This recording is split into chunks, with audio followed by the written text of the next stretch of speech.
കണ്ണൂർ വയനാട് പാൽച്ചുരം പാതയിൽ ഗതാഗതം വീണ്ടും നിരോധിച്ചു. റോഡ് താൽക്കാലികമായി അടച്ചുകൊണ്ട് ജില്ലാ കളക്ടർ ഉത്തരവിറക്കി. റോഡിന്റെ വിവിധ ഭാഗങ്ങളിൽ മണ്ണിടിച്ചിലും മരങ്ങൾ കടപുഴകി വീഴാനുള്ള സാധ്യതയും കണക്കിലെടുത്താണ് തീരുമാനം. അർജുൻ കല്യാട് ചേരുന്നുണ്ട് കൂടുതൽ വിവരങ്ങളുമായി.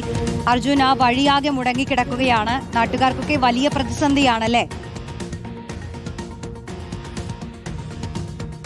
റോഷ്നി, തീർച്ചയായിട്ടും കണ്ണൂർ ഭാഗത്തു നിന്നും ഈ വയനാട് ഭാഗത്തേക്ക് പോകാനുള്ള ഏറ്റവും പ്രധാനപ്പെട്ട ഒരു വഴി പാൽച്ചുരം വഴിയുള്ള ഗതാഗതം തന്നെയാണ്. ഇന്നലെ വൈകുന്നേരത്തോടുകൂടി ആ പാതയിൽ ആകെ തന്നെ മണ്ണിടിച്ചിൽ രൂക്ഷമായിരുന്നു. അതുകൊണ്ട് തന്നെ അവിടെ ഗതാഗതം ഇന്നലെ രാത്രിയിൽ ഉൾപ്പെടെ നിരോധിക്കുന്ന ഒരു സ്ഥിതി ഉണ്ടായി. പക്ഷേ ഇന്ന് രാവിലെയോടുകൂടി അത് പുനഃസ്ഥാപിക്കുന്നതിന് വേണ്ടി ശ്രമങ്ങൾ നടത്തി. ഒരു 10 മണിയോടുകൂടി തന്നെ ആ ഗതാഗതം പുനഃസ്ഥാപിക്കുകയും ചെയ്തതാണ്. പക്ഷേ വീണ്ടും ഈ മണ്ണിടിച്ചിലിന്റെ സാധ്യത കണക്കിലെടുത്തുകൊണ്ടാണ് ജില്ലാ കളക്ടർ അതുവഴിയുള്ള ഗതാഗതം ഇപ്പോൾ നിരോധിച്ചിരിക്കുന്നത്. വാഹനങ്ങളെ ഒന്നും തന്നെ കയറ്റി വിടേണ്ടതില്ല എന്നുള്ളൊരു തീരുമാനത്തിലേക്ക് എത്തിയിരിക്കുകയാണ്. കാരണം അവിടെ ഇപ്പോഴും ഈ മണ്ണിടിച്ചിൽ ഭീഷണി, അതുപോലെ തന്നെ ഈ മരങ്ങളൊക്കെ കടപുഴകി വീഴാനുള്ള സാധ്യതകൾ ഒക്കെ പരിഗണിച്ചുകൊണ്ടാണ് അത്തരം ഒരു തീരുമാനമെടുത്തത് എന്നുള്ളതാണ് മനസ്സിലാക്കാൻ വേണ്ടി കഴിയുന്നത്.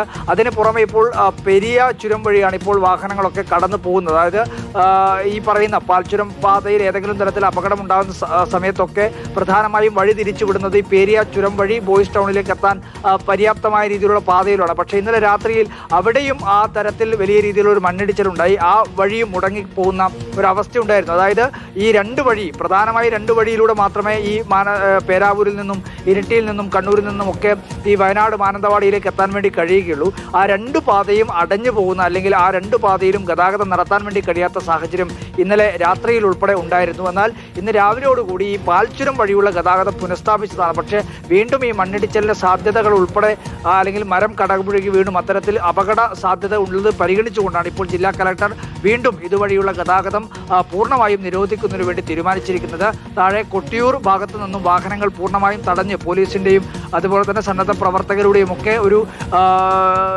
ഒരു ടീമിനെ അവിടെ നിർത്തിയിട്ടുണ്ട്. അവർ വാഹനം പൂർണ്ണമായും തടയുന്നുണ്ട്. അതുപോലെ തന്നെ മുകളിൽ ബോയ്സ് ടൗണിലും അത്തരത്തിൽ ഒരു ക്രമീകരണം ഏർപ്പാടാക്കിയിട്ടുണ്ട്. കാരണം വാഹനങ്ങളൊന്നും താഴെ ഭാഗത്തേക്ക് കടന്നു വരാതിരിക്കുന്നതിന് വേണ്ടിയും ഈ ചുരം വഴി വാഹനങ്ങൾ കടന്നു പോവാതിരിക്കുന്നതിന് വേണ്ടിയിട്ടുള്ള സജ്ജീകരണങ്ങൾ, സംവിധാനങ്ങളൊക്കെ ഒരുക്കിയിട്ടുണ്ട്. എന്തായാലും ഈ വഴിയുള്ള ഗതാഗതം ഇപ്പോൾ പൂർണ്ണമായും നിരോധിച്ചിരിക്കുകയാണ്. അതിന് അപകട സാധ്യത അല്ലെങ്കിൽ അപകട ഭീഷണി ഒഴിവാക്കിയതിന് ശേഷം അതുവഴിയുള്ള ഗതാഗതം തുടർന്നാൽ മതി, അല്ലെങ്കിൽ പുനഃസ്ഥാപിച്ചാൽ മതി എന്നുള്ളൊരു തീരുമാനത്തിലാണ് ഇപ്പോൾ ഈ ജില്ലാ ഭരണകൂടം എത്തിയിരിക്കുന്നത്. ഈ വഴിയുള്ള ഗതാഗതം പുനഃസ്ഥാപിക്കുന്നതിനും അപകട ഭീഷണി ഒഴിവാക്കുന്നതിനും വേണ്ടിയുള്ള നടപടികൾ ആ മേഖലയിൽ നടക്കുന്നുമുണ്ട്. റോഷ്നി. ശരി, അർജുൻ കല്യാടാണ് വിവരങ്ങൾ നൽകിയത്.